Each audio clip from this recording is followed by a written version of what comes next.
बिस्मिल्लाहिर्रहमानिर्रहीम। अल्लाहुम्मा सल्लि अला मुहम्मदिन व अला आलि मुहम्मदिन कमा सल्लैता अला इब्राहीम व अला आलि इब्राहीम इन्नका हमीदुम मजीद।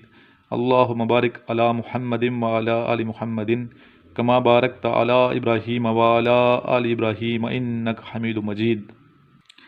अस्सलाम वालेकुम वरहमतुल्लाहि वबरकातुहू। तमाम स्टूडेंट्स और इनके वालिदैन कैसे हैं आप लोग? खैरियत से हैं?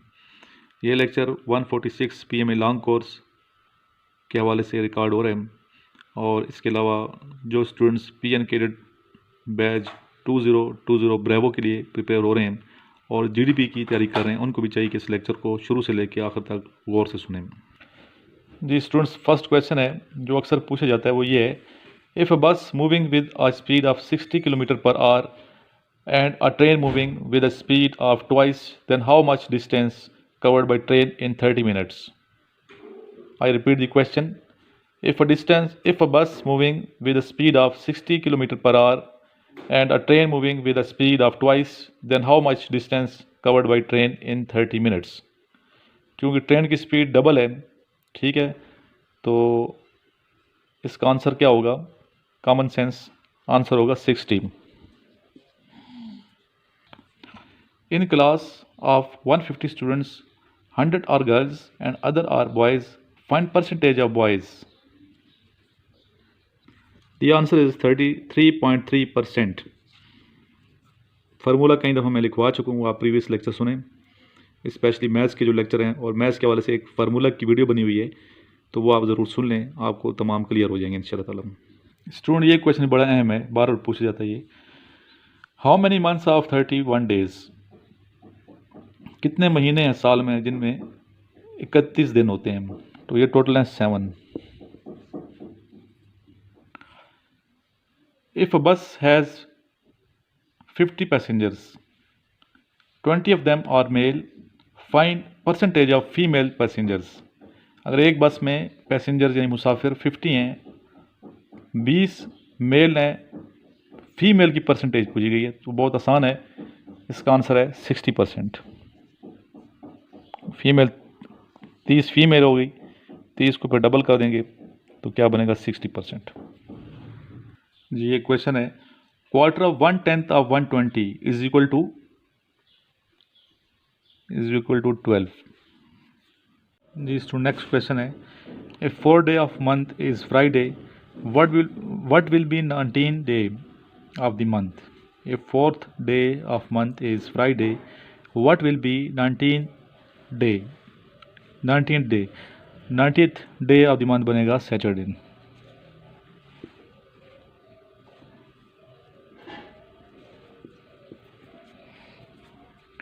नेक्स्ट क्वेश्चन है, ऑड वन आउट, यानी कि इसमें से जो सबसे ऑड है, ऑड नंबर है, वो आपने आउट करना है। ऑड नंबर कौन सा? लाहौर, रावलपिंडी, पेशावर, सिंध, ठीक है। ऑड कौन सा है? बाकी देखे सारे सिटीज़ के नाम है और सिंध जो है ये प्रोविंस का नाम है, तो सिंध को आपने अलग कर देना है, ठीक है। जिन स्टूडेंट्स ने अभी तक ये चैनल के फॉर नॉलेज सब्सक्राइब नहीं किया, उनसे रिक्वेस्ट है कि इसको सब्सक्राइब कर लें और बेल आइकन भी प्रेस कर लें। इसके अलावा जिन्होंने मेरा ग्रुप अभी तक ज्वाइन नहीं किया व्हाट्सएप का, तो इस नंबर पर अपना नाम और शहर का नाम लेके मुझे एक व्हाट्सएप करें, 0344596150। इस पर आपने व्हाट्सएप करना है, मैसेज नहीं करना, आम मैसेज व्हाट्सएप करना है, ठीक है। तो आपको मैं ऐड कर देता हूँ अपने व्हाट्सएप ग्रुप में। इसके अलावा स्टूडेंट्स, अगर किसी को इनिशियल टेस्ट की बुक और ISSB के नोट्स चाहिए तो वो भी मेरे से रब्ता कर सकते हैं। इसी नंबर पे व्हाट्सएप करें मुझे, तो प्रोसेस बता दूंगा कि कैसे आपने ये बुक मंगवानी है। अगर आपके पास व्हाट्सएप नहीं है तो दूसरे नंबर पे कॉल भी कर सकते हैं, वो नंबर भी आप नोट कर लें मेरा, 0323916191, इस पर आप कॉल कर सकते हैं। वो स्टूडेंट्स जिन्होंने अभी तक मेरी एकेडमी में एडमिशन नहीं लिया, तो उनके लिए ये इतला अर्ज़ है कि एकेडमी रावलपिंडी ब्रांच का आगाज़ हो चुका है। आप मेरे से रब्ता करके मेरे नंबर पर कॉल करके एडमिशन ले सकते हैं। एकेडमी का नाम सर इमरान फोर्सेस एकेडमी मेरे नाम पे है जी, ये नाम है सर इमरान फोर्सेस एकेडमी। तो इस पर आप मुझे कॉल करेंगे, नंबर दोबारा मैं लिखवा देता हूँ, 0323916191, इस पर कॉल कर लें। आपको डिटेल बता दूंगा कि कितनी फ़ीस है और आपने कहाँ पे आना है। आखिर में आइए स्टूडेंट दुआ मांगते हैं अल्लाह ताला की हुज़ूर। अल्लाहुम्मा सल्लि अला मुहम्मदिन व अला आलि मुहम्मदिन कमा सल्लैता अला इब्राहीम व अला आलि इब्राहीम इन्नका हमीदुम मजीद।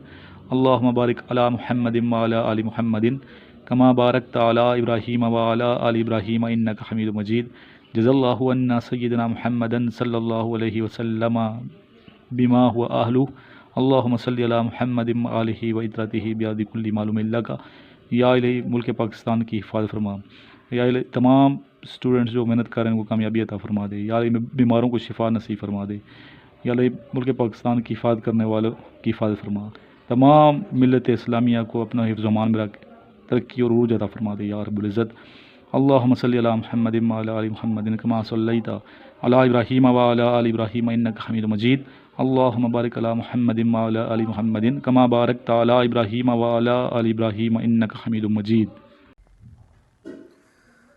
अस्सलामु अलैकुम एवरीवन। बिस्मिल्लाहिर्रहमानिर्रहीम। मेरा नाम सैयद ताहा हसन है और मैं कराची से ताल्लुक़ रखता हूँ। सबसे पहले मैं बहुत ज़्यादा शुक्रगुज़ार हूँ अपने माँ बाप का, अपने असातिज़ा कराम का। मैंने अल्हम्दुलिल्लाह सुम्मा अल्हम्दुलिल्लाह PMA 145 लॉन्ग कोर्स का इनिशियल टेस्ट क्लियर कर लिया और उसके साथ साथ मैंने इनका मेडिकल भी और फिज़िकल भी दोनों चीज़ें क्लियर कर ली हैं। अब इंशाअल्लाह 2 दिन बाद मेरा इनिशियल इंटरव्यू होगा और इन तमाम मेरी कामयाबियों के पीछे सबसे बड़ा जो हाथ है, सबसे पहले मेरे माँ बाप, उनकी दुआएं, अल्लाह ताला का रहम करम, और उनके बाद जो सबसे बड़ा जो मेरा हाथ इस कामयाबी के पीछे सबसे बड़ा हाथ है वो है एक टीचर। वो कौन टीचर है जिनसे ना मैं कभी मिला, जिनसे ना मेरी कभी रूबरू बात हुई, लेकिन उन्होंने एक शेल्टर बन के मेरे साथ वो खड़े रहे। उन्होंने मुझे इतनी गाइडलाइन दी, मेरे लिए इतनी मेहनत की, इतनी काविश की। मैं उनका बहुत ज़्यादा तहे दिल से शुक्रगुज़ार हूँ कि उन्होंने इतनी मेहनत की मेरे लिए और उनकी इस मेहनत का फल मिल गया उन्हें। और उनको मैंने अल्हम्दुलिल्लाह ये टेस्ट, उनकी बदौलत मेरा ये इनिशियल टेस्ट क्लियर हो गया। इनका नाम है सर इमरान। सर इमरान का बेसिकली यूट्यूब पर चैनल है और सर अपने लेक्चर्स बनाकर और बहुत ज़्यादा मेहनत के बाद जगह जगह से सवालात ढूंढकर, और ऐसे सवालात जो कि आते हैं आर्मी के टेस्ट में वो सवालात आते हैं, तो ऐसे सवालात सर इमरान जगह जगह से ढूंढकर और उनको मर्ज कर कर हम जैसे स्टूडेंट्स के लिए इतनी मेहनत करते हैं, और हम जैसे स्टूडेंट्स के लिए वो इतनी मेहनत करने के बाद ऐसी वीडियोस बनाते हैं जिसमें आपको तरह तरह की गाइडलाइन मिलती है, हर तरह से आप लोगों की सपोर्ट होती है। तो मैं चाहूँगा कि आप जितने भी स्टूडेंट्स PMA 146 के लिए ख्वाहिशमंद हैं कि वो PMA 146 का टेस्ट देना चाहते हैं, तो आपको कहीं जाने की ज़रूरत नहीं, किसी टीचर के पास जाने की मतलब ऐसे नीड नहीं है। मैं ये चाहूँगा, क्योंकि मैं ये एक्सपीरियंस ले चुका हूँ सर इमरान से। सर इमरान ने बहुत ज़बरदस्त मुझे गाइडलाइन दी है। सर इमरान की बदौलत मैं ये कहूँगा कि मैंने इनिशियल टेस्ट क्लियर किया है, क्योंकि मुझे समझ नहीं आ रहा था मैं कैसे तैयारी करूँ, किस तरह से तैयारी करूँ, क्योंकि एक वे और एक गाइडलाइन नहीं मिल रही थी मुझे। तो सर इमरान ने मुझे गाइड किया, उनके लेक्चर्स प्रॉपर सुनता रहा, इसके साथ साथ सर इमरान ने अपनी गाइडलाइंस दी, और इसके अलावा सर इमरान अपने नोट्स भी देते हैं। तो मैं आप तमाम स्टूडेंट से यही कहना चाहूँगा कि आप लोग सर इमरान का चैनल सब्सक्राइब करें और इनके साथ साथ सर इमरान के नोट्स मंगवाएँ। इंशाल्लाह आप लोगों को बहुत फ़ायदा होगा और बहुत फ़ायदा पहुँचेगा, और इंशाल्लाह आप लोग PMA में, आर्मी में, इंशाल्लाह PMA 146 के लिए मैं ख्वाहिशमंद हूँ कि आप लोग इंशाल्लाह एज अ कमीशन ऑफिसर बन जाएंगे इंशाल्लाह। जज़ाकल्लाह। अस्सलाम वालेकुम एवरीवन। मैं आदिल कुरैशी हूँ कराची से, और बेसिकली मैं देख रहा हूँ काफ़ी टाइम से हमारे भाइयों को सवाल है PMA ग्रेजुएट कोर्स कब आ रहा है, PMA ग्रेजुएट कोर्स क्या शॉर्ट सर्विस है, PMA ग्रेजुएट कोर्स DSSC जो डायरेक्ट शॉर्ट सर्विसेज कमीशन है, इसमें फ़र्क क्या है। तो चलें मैं आप लोगों की परेशानी दूर करता हूँ और इन सवालात के जवाब देता हूँ। देखें जी, ग्रेजुएट कोर्स जो था पिछले साल 2019 में नहीं अनाउंस हुआ, उससे पहले 2014 से 2018 तक लगातार अनाउंस होता रहा है। 2019 में अनाउंस क्यों नहीं हुआ, शायद उनको एक्स्ट्रा ऑफिसर्स नहीं चाहिए थे, जो भी वजह थी, इस पे मैं कमेंट नहीं कर सकता क्योंकि मुझे पूरी नॉलेज नहीं है। आता यूजुअली तब है जब इनको एक्स्ट्रा ऑफिसर्स चाहिए होते हैं, तो मैक्सिमम 100 सीट्स होती हैं, तो 80-90 तक स्टूडेंट सेलेक्ट होते हैं इसमें। हर चीज़ PMA लॉन्ग कोर्स की तरह होती है इसकी, आपका वैसे ही टेस्ट होते हैं इनिशियल, बस सिर्फ हर चीज़ ISSB भी सेम होता है, सिर्फ फ़र्क होता है आपके ट्रेनिंग पीरियड का। 1 साल आप PMA में स्पेंड करते हैं, बीइंग प्रिसाइज 11 मंथ्स, क्योंकि आप रिपोर्ट करते हैं नवंबर में, पासिंग आउट होते हैं आपके अक्टूबर में, तो बीइंग प्रिसाइज 11 मंथ्स ऐसे। तो आप जब जाते हैं, आपकी ट्रेनिंग होती है, लॉन्ग कोर्स वालों के साथ भी आप ट्रेन करते हैं, आपको फाइटिंग कोड मिलता है, शॉर्ट सर्विस नहीं, रेगुलर कमीशन में आता है, और ये मैं अपनी तरफ से नहीं कह रहा, मेरे पास आर्मी की बुक पढ़ी, मैं वहाँ से कह रहा हूँ। सिर्फ आपका PMA ग्रेजुएट कोर्स, इसमें आपको फाइटिंग आर्म्स मिलती हैं, आप सेकंड लेफ्टिनेंट पे पास आउट होते हैं, आपके स्टाइपेंड भी लॉन्ग कोर्स वाली की तरह ही होती है, अराउंड 35,000 या जितनी भी है। तो आपकी बिल्कुल रेगुलर कमीशन है, आप इस पर टॉप तक भी जा सकते हैं। और लास्ट ईयर नहीं है, इस साल पे भी मैं कुछ कह नहीं सकता क्योंकि ऑथेंटिक सोर्स वेबसाइट है, जब तक वेबसाइट पे नहीं आ रहा मैं नहीं बोल सकता। On the flip side of the coin, जो आपका डायरेक्ट शॉर्ट सर्विसेज कमीशन है, आपका टीचिंग कोर ज़्यादा इसमें टीचिंग है, AEC आर्मी एजुकेशन कॉर्प्स, इसमें होता है आप मास्टर्स जैसे आपने किया हुआ है MBA या कुछ, तो आप उसमें मैनेजमेंट साइंसेज में अप्लाई करते हैं, MS इकोनॉमिक्स किया हुआ है या मास्टर्स इन केमिस्ट्री किया हुआ है, फिजिक्स किया है, तो आप उसमें अप्लाई कर सकते हैं। इससे आपकी 6 महीने ट्रेनिंग होगी PMA में, तो आपको फाइटिंग आर्म्स नहीं, आपको सब टीचिंग आर्म्स मिलेंगे, जिसको you can like support cops ही होता है, टीचिंग आर्म्स बेसिकली। तो उसमें 6 मंथ्स ट्रेनिंग और PMA के बाद आप लगते हो कैप्टन, और शॉर्ट सर्विस होती है, 10-12 साल में आप रिटायर हो जाते हैं, मेजर तक ज़्यादा से ज़्यादा आप चले जाएंगे। तो इसका दोनों का डिफरेंस ये है। और ग्रेजुएट कोर्स में आप टॉप तक जा सकते हैं, लेफ्टिनेंट जनरल, मेजर जनरल भी जा सकते हैं। अभी तक कोई नोटेबल एग्जाम्पल नहीं है, पर रेगुलर कमीशन जो है उसका यही मतलब होता है से। और ग्रेजुएट कोर्स में 20 to 25 ईयर्स एज लिमिट है, इसमें एज लिमिट 28 ईयर्स है DSSC में। और कुछ जो इनके ब्रांचेस हैं, जैसे कोई सब्जेक्ट्स में कह रहे हैं 32 या 35, अगर कोई स्पेशल क्वालिफिकेशन है वो तब। शुरू अल्लाह ताला के नाम से जो बड़ा मेहरबान और निहायत रहम करने वाला है। तमाम दोस्तों और ख़ास तौर पर सर इमरान, अस्सलाम वालेकुम। उम्मीद करता हूँ तमाम दोस्त और सर इमरान खैर आफियत से होंगे। दोस्तों, जैसा कि आप जानते हैं, आज का हमारा उन्वान है नेक नीयत आदमी हमेशा कामयाब रहता है। तो जी हाँ, बिल्कुल नेक नीयत आदमी ज़रूर कामयाब होता है, और ना सिर्फ इस दुनिया में बल्कि अल्लाह ताला आखिरत में भी उसे सुरखरू करता है। तो दोस्तों, नेक नियति से मुराद क्या है? नेक नियति से मुराद है कि तमाम मुसलमानों के बारे में अच्छा सोचना, जैसा ख़ुद के बारे में सोचता है बंदा कि जैसा बंदा खुद की अच्छाई या भलाई के बारे में सोचता है, तो इसी तरह अपने तमाम मुसलमान भाइयों और बहनों के लिए भी अच्छा सोचना। इवन मुसलमानों के लिए तो सोचना चाहिए, बल्कि इंसानियत के नाते हमें तमाम इंसानों के बारे में भी अच्छा सोचना चाहिए, क्योंकि हमारा रब रब्बुल आलमीन है और हमारा नबी रहमतुल आलमीन है। तो हमें तमाम इंसानों के बारे में अच्छा सोचना चाहिए, उनके खिलाफ ना बोलना चाहिए, ना उनके लिए बुरा सोचना चाहिए, ना उनके खिलाफ बुरा करना चाहिए, ना यानी गीबत से दूर रहना चाहिए। हद्दुल इम्कान जितना हो सके इंसानियत की मदद करनी चाहिए।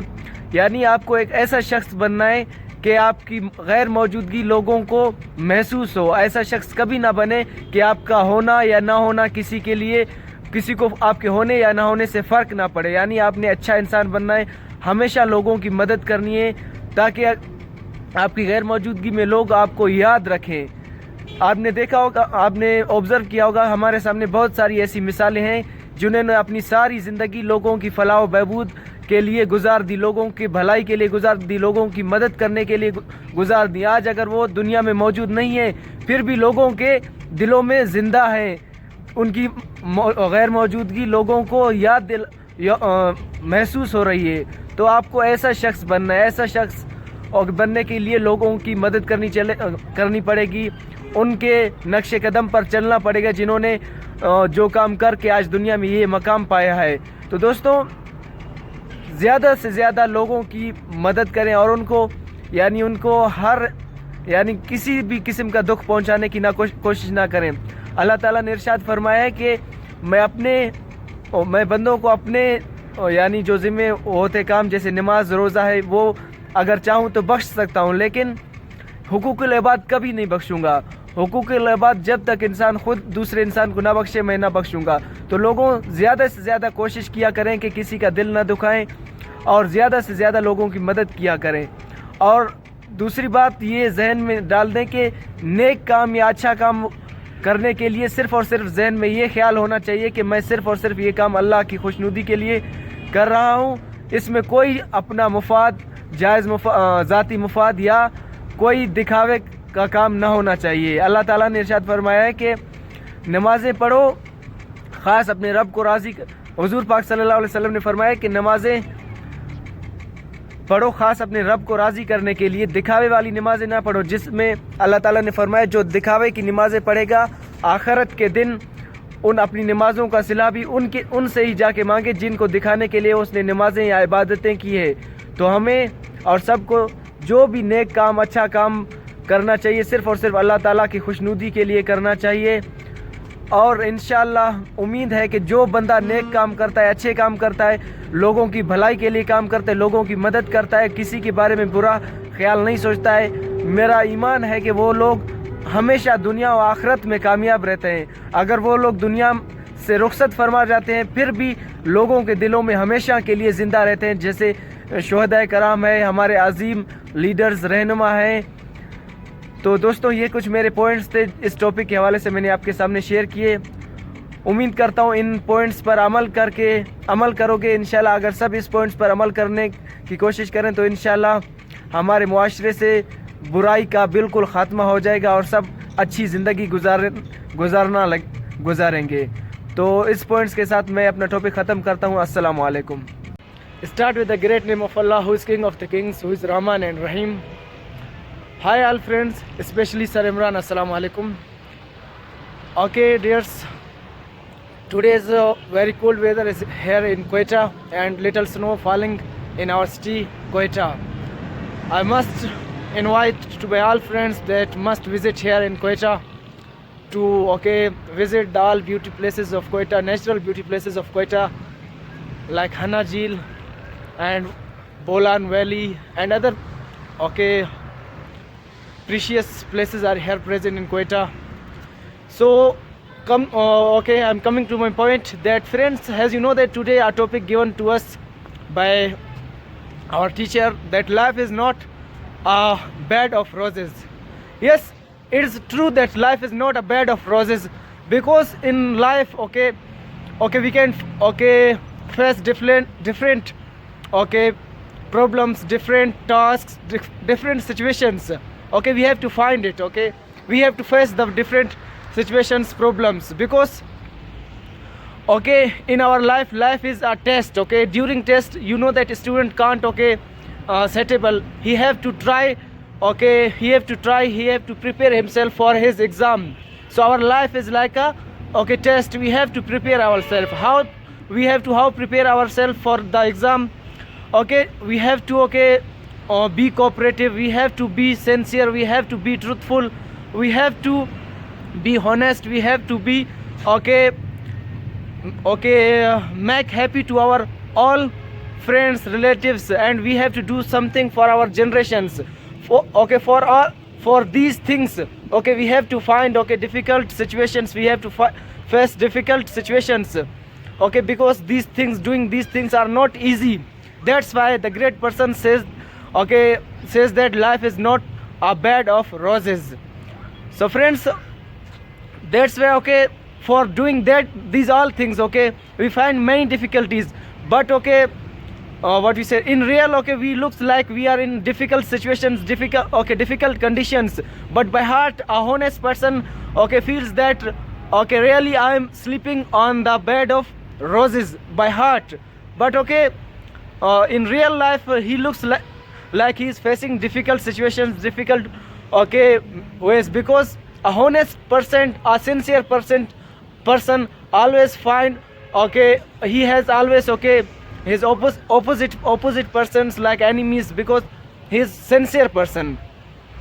Friends, so this life is for 70, 80 or at least 80 years life. That coming life, it means next life, heaven or hell, that will be life, forever life. We have to make our that life, not this life. This life is our as I mentioned that this life is our test. If we passed our test, if we faced all difficult situations, like I mentioned before, if we passed face all this that difficult situations, inshallah we will pass our exam. If we pass our exam, our next life, it means the heaven next life will be good. Inshallah real we will sleep bed of roses, but not here. This life is test. We have to do practice, prepare ourselves for preparing we have to face difficult situations and difficult ways. So that were little points I mentioned with you, and you are seeing here snow is falling in Quetta. Little snow is falling here in Quetta city. Okay friends, with these points I want to finish my topics, and once again I repeat that if you act on these points, you become truthful, helpful, cooperative, inshallah you are by heart you will feel cool, but in real you will find difficulties, but by heart you will feel cool that I am doing good. By heart you will feel cool. So Allah Hafiz.